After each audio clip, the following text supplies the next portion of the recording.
I'm fairly hopeful that with this campaign we might get lucky and find that it's more effective than we anticipated. And the reason is, I think we might actually get two target audiences for the price of one. Obviously, the primary target audience is acquisition. It's can we persuade people who haven't yet tried it to try a short or longer term stint within the hospitality industry. And that's vital. That's our primary focus. But I think at no extra cost, we'll also have an effect on people already working in the industry, causing them to reappraise it and to notice virtues that escaped their attention before. And I think if we're sensible, we should measure the effect of the campaign upon retention every bit as much as we measure its effect on acquisition.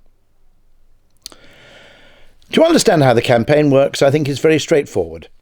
What we think of things, jobs, products, services, brands, isn't a function of what they are so much as it's a function of how we think of them, what we pay attention to, what we notice and what we don't.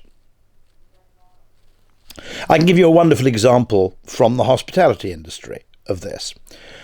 When the early Italian espresso machine manufacturers got going, they discovered to their slight horror that the machines, when you passed high-pressure hot water through very dark roast beans, it produced a scum on the top of an espresso. And they kind of apologised for this, or scooped it out. Until someone had a better idea. Don't change the thing itself, change the way people look at it. And they renamed the scum crema. And they called it the cream. And it became a necessary, indeed an essential component of any espresso. It's a benefit, not a cost. And in the same way, we can reframe the way that people look at the fact that working in hospitality is pretty hard work, involving long hours and dealing with, in some cases, quite difficult customers. Because yes, it's tiring, yes, it's demanding, but at the same time, you can reframe it in a different way, which is to say, whatever the downsides, it's very, very rarely boring. And because when you're working in a job, you are more likely to be exposed to the negatives than you are to give much time to think of the positives, that might pass you by. If you remind people, on the other hand, that compared to shelf stacking, in many ways the hours fly by, you've just created a crema out of a scum. And I think it works exactly like that. It's a reframing exercise, and it's one that's absolutely necessary because, of course, you don't notice what you don't see.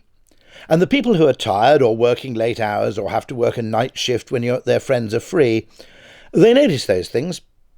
What their attention isn't drawn to is the fact that their friends in those other jobs are often clock watching and bored out of their tiny minds.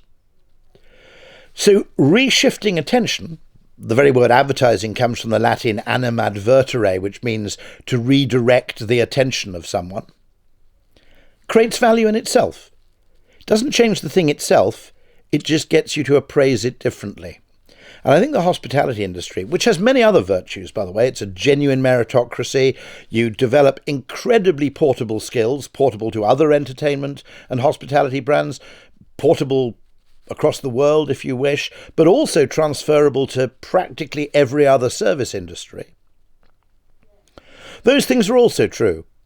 But the vital thing which I think is decisive here is to say, whatever the faults, it's never boring. And that isn't just an argument for the people themselves, it's also an argument they can give to their friends. If they ever feel slightly denigrated for working in what's often seen by outsiders as a low-paid sector, they can immediately issue the case for the defence. Yes, but compared to whatever you do, trust me, it's never dull.